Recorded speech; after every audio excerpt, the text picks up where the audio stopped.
Welcome back to the studio. As you can see, this piece that we saw the last time has made quite a bit of progress. See my reference photo over here and on my monitor.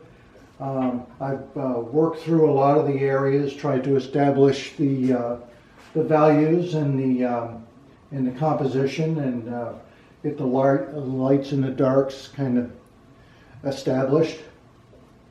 Still have a ways to go, probably another good day to work on it. But I thought I'd take the opportunity to show you just a little bit more of how the technique works. One of the things that I kind of left out the last time around is when I taken the painting upside down as I would work on it. Oh.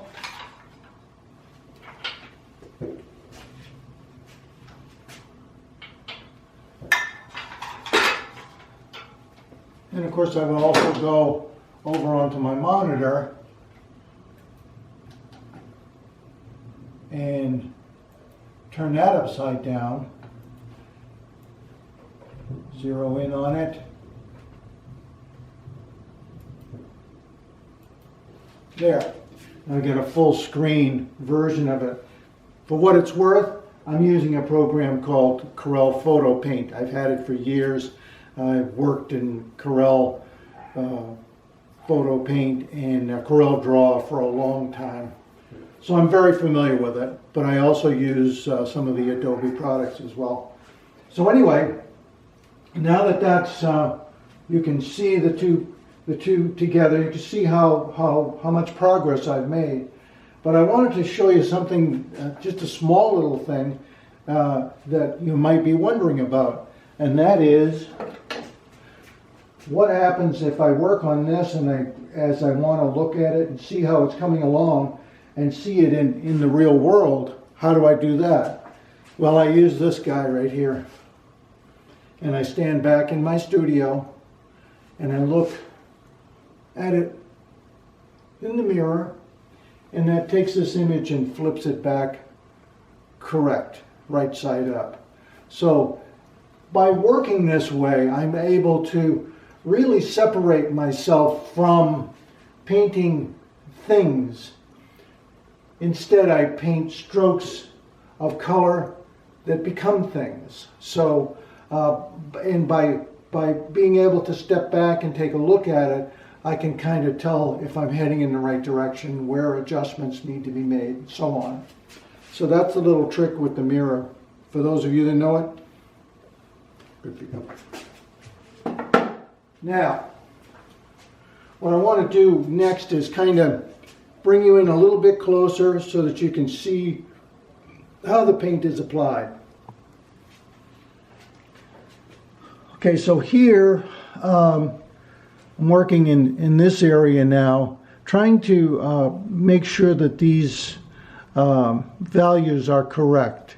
Right now it seems to me that this area here is a little bit too strong and doesn't recede into the middle ground, the middle ground of the background here in the sky, but this is kind of in the middle ground, so I want to make sure that I lighten that up enough so it feels natural.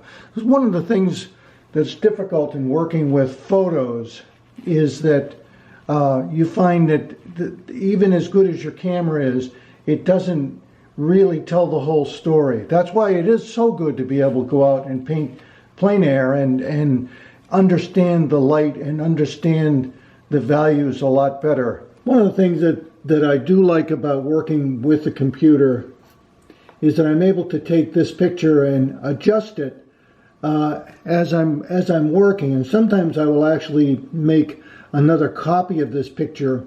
And let me show you, if I want to lighten it up, because this area in here, if you can see this, is that area I'm interested in. And if I brighten that area, too much, about that much, then I can come in here and take a look at that area and see and understand some of the colors that are in there, so that I can paint it accurately instead of painting it as it appears in the photo.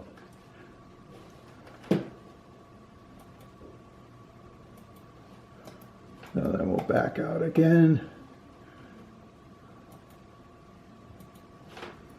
Full screen. Sometimes when I'm working with a portrait painting, I've got this monitor that spins, so I can spin it around and give myself even a bigger image to work with.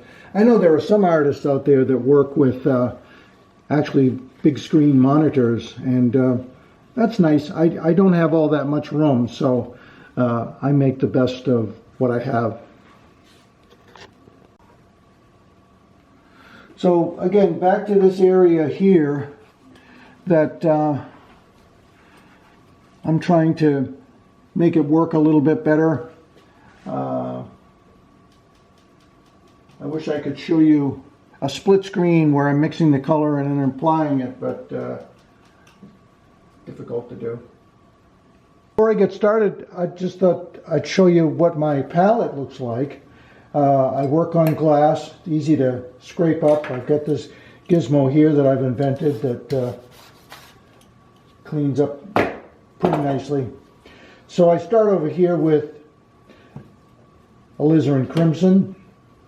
My next color is this bright red, which is a wonderful color I discovered a few years ago, made by Holbein.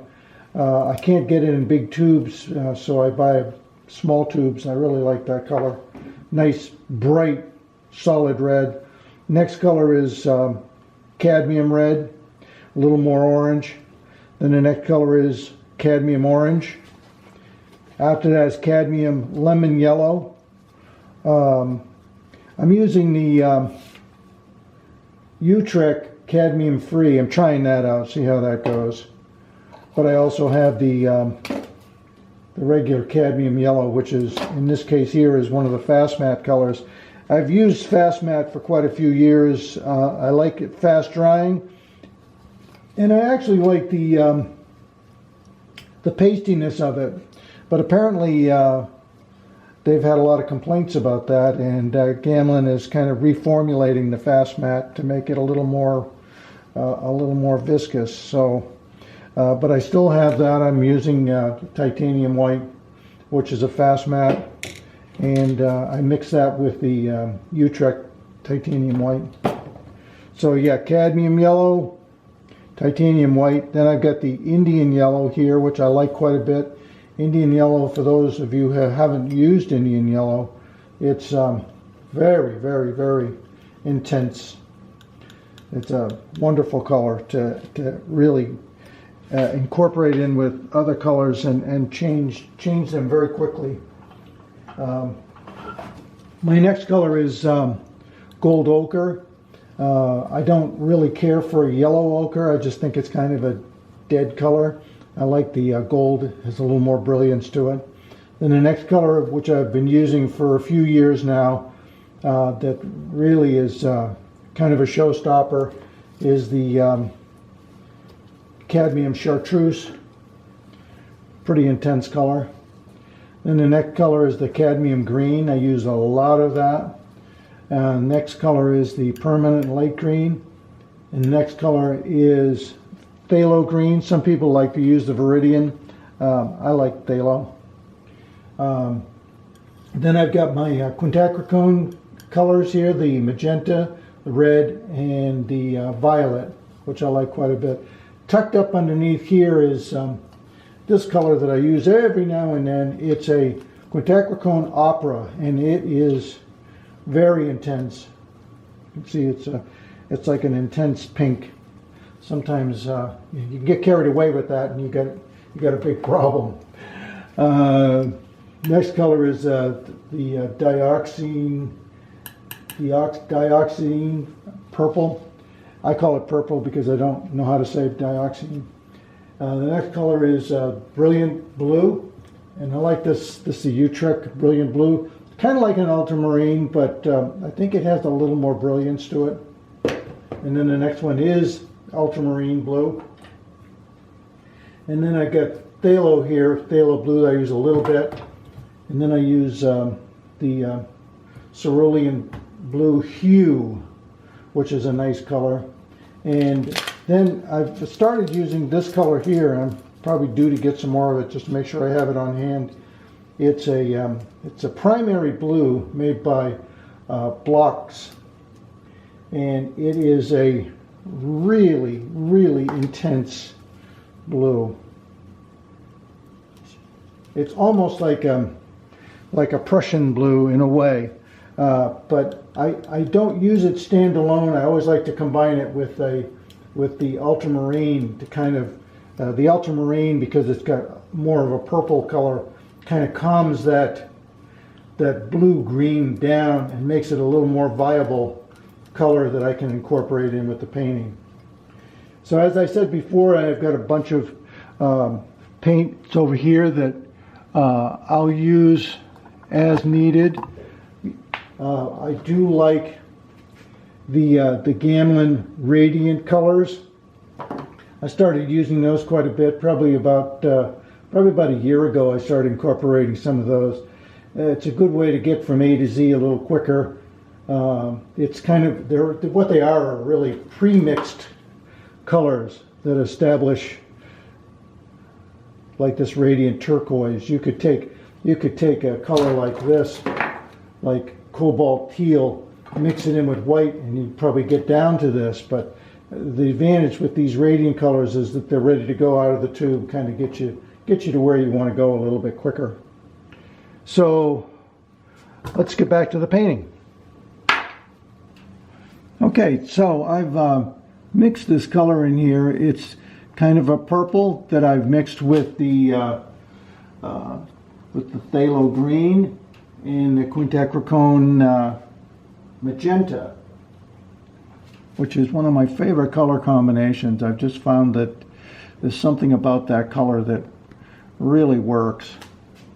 And I may add a bit more green into it, or a bit more of the magenta into it to create different effects.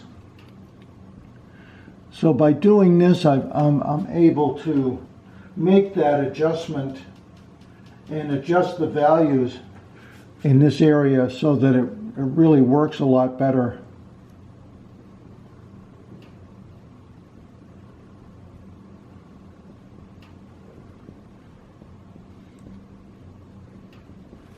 And I can darken it, lighten it.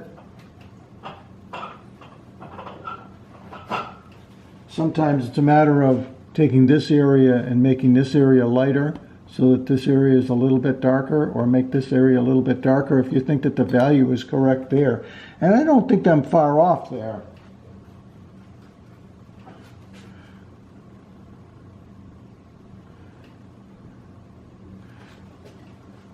The value here may be a tad dark.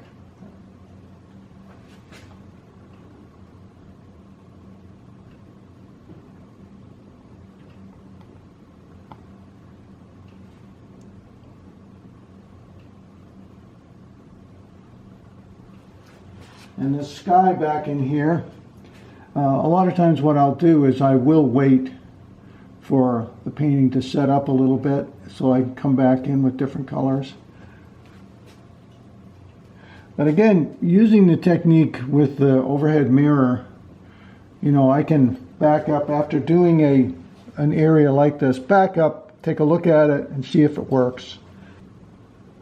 So again, thanks for watching. I hope this gives you a better idea as to how I work with the palette knife, how I use my subject matter on the computer, and a little bit more in depth as to what my palette looks like.